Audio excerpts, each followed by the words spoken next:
dire 2 mots sur l'article 9 du projet de loi Macron, article qui vise à réformer l'examen du permis de conduire. Il faut savoir que cet article de la loi Macron s'inscrit dans un projet de réforme du ministre Cazeneuve qui a été mis en place dès le mois de juin 2014 contre l'avis des organisations syndicales. On a fait une journée de grève, 95% de grévistes, et le ministre Cazeneuve, ne passant pas son projet de réforme comme ça contre les organisations, le fait passer dans une loi un peu fourre-tout, comme cavalier législatif. Et donc c'est arrivé dans le projet de loi sur la croissance, l'activité, égalité et chances économiques.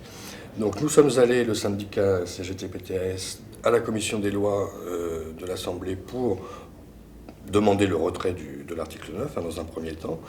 Et ensuite, nous avons défendu des amendements avec le parti gauche républicaine à l'Assemblée. Certaines lignes ont pu un peu bouger, mais sur l'essentiel, pour l'essentiel, l'article 9 reste un article visant à libéraliser le service des examens du permis de conduire. Il faut savoir qu'aujourd'hui, c'est un service qui est gratuit, c'est un service public gratuit, et que demain, à partir du moment où on va confier à un organisme privé l'organisation des examens, automatiquement, il va y avoir un surcoût. Ce qui est écrit dans le projet de loi est extrêmement inquiétant, puisqu'on décrit le service public des examens, enfin le permis de conduire, comme un service public universel, ce qui veut dire qu'il peut être fait indifféremment par le service public ou par le privé.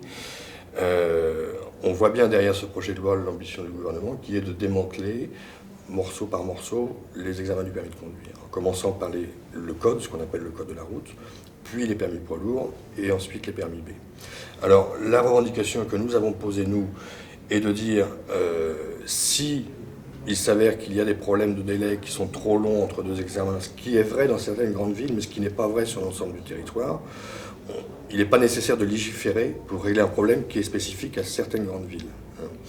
Le ministère évalue à 150 agents la nécessité pour avoir un service public qui fonctionne correctement. Nous disons et nous revendiquons depuis longtemps le recrutement, quelle que soit la manière, redéploiement, recrutement, de 150 agents. L'idée qui a été lancée de faire appel à des agents publics, comme des agents de la Poste, pour faire passer le permis B, c'est une très mauvaise idée.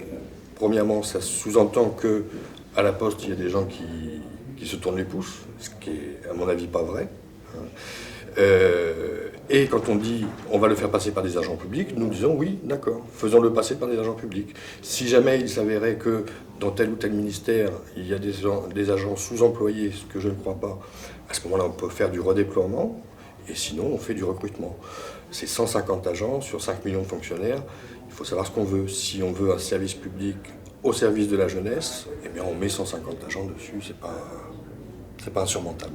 Donc voilà la revendication qu'on a. Le projet est au Sénat. On a rencontré les députés au Sénat dans la commission des lois pour porter cette revendication, suppression de l'article, et on va continuer quand ça va revenir à l'Assemblée nationale. Et voilà, s'il faut mobiliser les inspecteurs et les délégués au permis de conduire, on le refera, mais on va au bout dans cette démarche-là de demande de recrutement pour un vrai service public des examens du permis de conduire.